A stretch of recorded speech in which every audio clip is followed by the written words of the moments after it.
So the OutBack is a small piece actually of what the district social workers do in their job. There are 6 social workers for the district. We have our homeless liaison and then 5 more social workers that are placed in schools, and each one of us are providing services and support for those individual schools.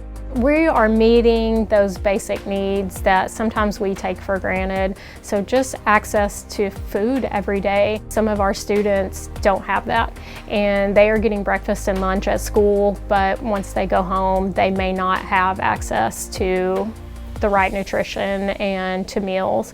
And so we're able to supplement that through the OutBack services that we are able to provide. We help families with many different things, whether it's medication or food or whatever. And we had some families that would call us and be like, my car needs a new battery and I don't have money for the battery, and I need that vehicle to get myself to work so I can make money, so I can pay my rent and my bills. And so we decided, let's write a grant. I don't know if it will come through, and it did come through. It's come through twice, and it's been absolutely amazing. We've helped so many families, and whether it was with brakes or a battery or new tires, and it's allowed them to have the transportation that they need for either work or getting their kids back and forth to school. We've been so thankful for the foundation for providing that for us.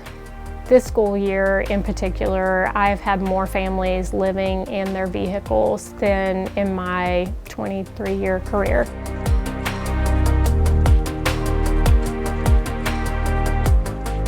Two years ago, we lost our house, and we lost everything. And so essentially we were living in our car. And we didn't have anywhere to park it, so we were just driving around in circles in town. My son is 15 years old, and we didn't have access to showers.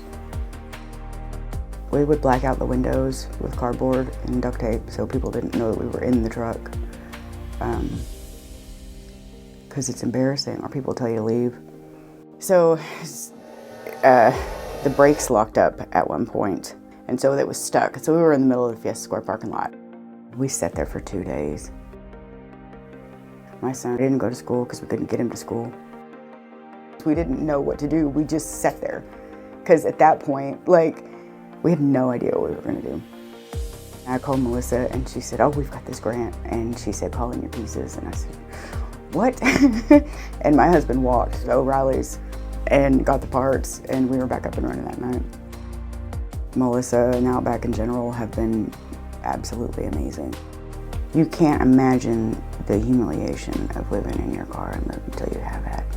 On the other hand of that, there's a lot of people that don't even have that. It's scary. It's scary to think about people not having a place to live. A lot of our families can sometimes afford a hotel, but sometimes not, and they have no place to go. And with the Foundation's grant, we're able to do more for families and actually make a difference in their lives.